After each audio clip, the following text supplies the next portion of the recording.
Hello, God bless, and welcome back to the Desert Walker podcast. Today we're continuing our Heart in the Desert series, and today we will be talking about guarding and cleansing our heart. Now, the first point I want to bring up is us watching not to fall and guarding our heart. And I'll be using 1 Corinthians chapter 10, verse 12, and Proverbs chapter 4, verse 23, if you guys want to read that. So, as children of God, something we have to realize is that any one of us can fall. We can fall and trip and fall short of the glory of God at any given moment. And it doesn't matter who you are. We can be feeling our best and the Lord, feeling our best spiritually. We can be leading. We can be having a position. We can be preaching, teaching, leading worship, any of all that. And in just one moment of weakness, in one moment when we are caught off guard, we can fall. Right? So 1 Corinthians chapter 10 verse 12 says, "If you think you are standing strong, be careful not to fall." Right? And I love this verse because it says, "If you think you are standing strong." Because a lot of us tend to think we are strong, but inside, we're honestly weak without God. Without God, we can't really be strong. We are strong in Him. And that's another verse entirely, right? That's why I love this verse so much. It says, if you think you are standing strong, right? If you, yourself, in your ego, you think you're standing strong, well, you better be careful. David was king, right? And he fell. How? He was caught off guard. Instead of being out in the battlefield, leading his army as he should have been doing, he was chilling in his palace. He was out on his rooftop and he spotted a woman bathing, right? And we know what happens after that. This woman was married, and not only that, her husband was out in the battlefield where David should have been too. Now, David fell physically, right? He fell physically in sin. But before that, he already fell. How? Because he was already in disobedience. As the king of Israel, God's chosen people, he should have been out there with his people, leading out there in the army. And he already fell in disobedience before that. And not only did he fall physically, right, and in disobedience, he also fell mentally too, right? Because when he spotted that woman bathing, he already was lusting in his mind. And that is in itself committing adultery. You're already sinning with your thoughts. So he fell 3 times over, pretty much, if we are going to look at the nitty gritty, which we should be doing as children of God. So a king can fall, anyone can fall, right? And one thing we have to do to watch not to fall, because this verse pairs well with this other verse that I'm going to share, right? So, the one I just read, if you think you're standing strong, be careful not to fall, pairs well with Proverbs 4:23, which says, "Guard your heart above all else, for it determines the course of your life." One way to not fall, to be careful, to watch guard, on not falling, is to guard our hearts. So there's a question that we should all be asking ourselves. And it's, where are we looking? And where is our heart directing us? Right? Because we know the heart is deceitful. So we need to be mindful of where our heart is trying to direct us.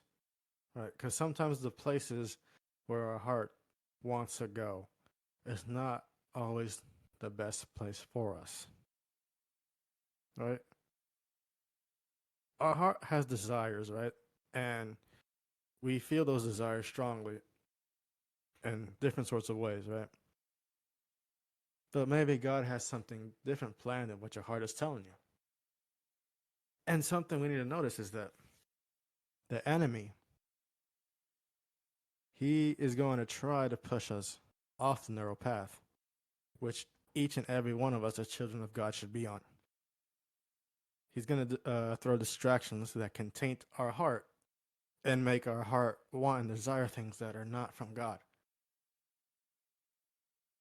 So we're going to feel that opposition. We're going to feel those distractions, and we're going to feel those pushes the enemy is going to try to do to take us off the narrow path that we all should be on, right? Now, if you're thinking to yourself, well, I haven't really felt any of that opposition, it seems like it's going easy for me right now. Well, I suggest that you check yourself because maybe the enemy isn't attacking you because you're already off the path. And personally, I'd rather be feeling the opposition, knowing that I'm on the right and correct path, than to not feel any opposition at all and be on an entirely different path away from God. So, part of guarding our hearts and watching not to fall is making sure our hearts are clean, right? Remove the stains. And if we truly want our hearts cleaned, well, we need to prepare for God to start sifting things out of our lives. And this is part of the walk in the desert, is things being sifted, things being shifted out, we being in uncomfortable zones. Some of the things that we are holding on to that are close to us may be what is causing our hearts to become tainted, to become unclean, to become dirty. And since the heart is what drives us, part of what drives us, we need to be prepared for a change of direction, including a change of direction in our hearts, allowing God to shift us. So we shouldn't be surprised when we see things start to change, start to shift, if you have asked God to clean your heart, right? So what happens sometimes is our hearts, they're full of a lot of dirt, right? And dirt, I would like to say in a spiritual sense, especially in our heart, can be anything from hatred, hurt, pain, addiction, lust, other sinful desires, and also wounds, open wounds, emotional wounds, spiritual wounds that have been caused to us. Sometimes we tend to try and make it seem like we are clean, right? Like nothing is wrong with us. We tend to make our hearts look pretty. And essentially, what we're doing is making dirt look nice, right? So let's take a sandcastle mode, like you're at the beach with a sandcastle, right? Trying to build a sandcastle with a mold, right? Let's say you're, instead of sand, it's dirt, right? Let's say you're taking the mold, packing dirt in there, right? You put it, you form it and everything, and then you make the sandcastle. But in this case, a dirt castle, right? And then you try to present it to God, saying, "Hey, here, God, here's my heart in the form of a castle. Look how nice it looks. Look how clean it looks, and look how fine I am. Right? I'm doing okay. Right? So yeah, you made a castle of dirt, right? But a castle of dirt is still dirt either way, no matter how pretty you try to make it look. You might be able to fool others into thinking that everything is alright and that you're clean, but you cannot fool God. You cannot try to hide from God. First of all, He's already all seeing. He already knows what you're up to. He already knows the ins and out of your body. He knows the thoughts of your mind, the desires of your heart, what you're looking at, what you're not looking at, what you're hearing, what you're speaking. He knows everything. So we can't fool God either way. So why not just be honest and transparent with him, right? Why can't we just be honest and transparent and say, hey, God, here I am. I'm not doing my best. I'm struggling with this. I'm struggling with that. I have this addiction. I have these thoughts on my mind. Maybe I'm dealing with depression, anxiety. I'm feeling hurt. Be honest with God. That's what He wants you to do, right? Because that allows Him to work in you, right? This is a two-way street. We want God to work in us, but sometimes we don't want to tell God what we're going through. We want to hide things from God and expect God to do the full work in us, but we're not giving Him all of us. See, we can't expect God to do the full work in us if we're not giving all of us.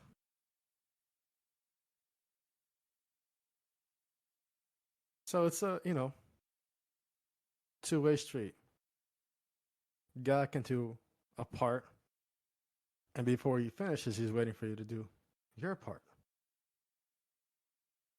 And it's part of humbling ourselves. And there's nothing to be afraid of when we're talking to God. Yeah, God might give us correction, you know, chastise us, make us go through trials just to help us clean ourselves, but it's for our betterment.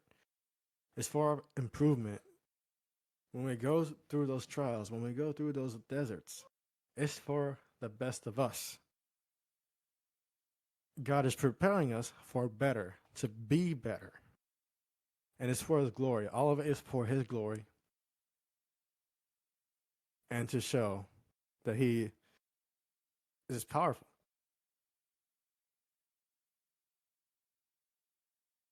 So let's challenge ourselves, every day, morning and night.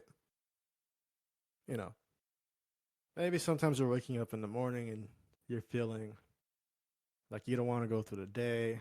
You're feeling a little bit worried about how the day's gonna last. Maybe something has you awakened anxiously. Maybe you're anxious about something. Why don't you give it to God? I challenge you to present it to God, right? In the beginning of your day, first thing you should do is to present it to God. That's the first thing I'm gonna challenge you to do as the host of this podcast. And at night, before you go to bed, go pray to God and tell Him about all the things you went through, all the things you didn't like that happened, all the things you're worried about the next day, the things that you didn't like, the things that you did like, the things that have you upset. Do that before you go to bed. Everything. Do not hide anything from God. And I promise you that He is gonna take all that you said and He's gonna work in it. One thing I've learned over the years, especially through my own trials and my own deserts, is that when you go to God and you tell Him and you confess to Him all the things you're feeling, all the things you're going through, sometimes He doesn't respond right away. Sometimes it sounds like silence. But one thing I've learned to understand is that He is writing everything you are saying. It's like someone taking notes, right? I'm not too familiar with how a psychologist and a patient relationship is, but I've seen the typical like patient on the bed, psychologist is writing all notes about what he or she is saying. But that's how I kind of see it. Like you're saying all these things, and God is writing everything down. And once He's finished writing everything down, He's making a plan for you to follow. That's how I see it in a way. And that's how it's been shown to me from God Himself, how He's worked in me. And I've seen Him done the work. So I know He can do it in everyone else. And I said this in the first episode of the podcast. He is writing your story. And this is part of your story. right? Sometimes us going to God, telling him the things we are feeling, the things we're going through, is part of him writing the story. You know, what's a good story without tension? What's a good story without redemption? Our hearts need to be cleaned. Let it be redeemed by the blood of our Savior, Jesus Christ. So I'm going to leave off with that today. I have a lot of things planned. I have a community project I am working on in relation to the Desert Walker ministry, not just the podcast.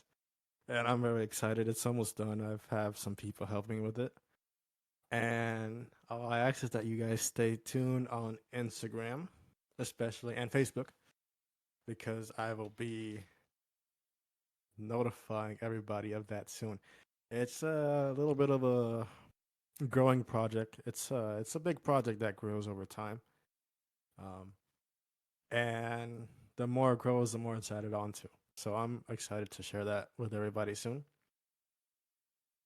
But stay tuned for our next podcast episode, which will be the finale of the Heart in the Desert series, which I'm excited for. So yeah, that's all I have to say. Share this with anyone you feel like you need to share this with. If anything has speak to you, go ahead and share it with us. Let us know what you think. And stay tuned. God bless.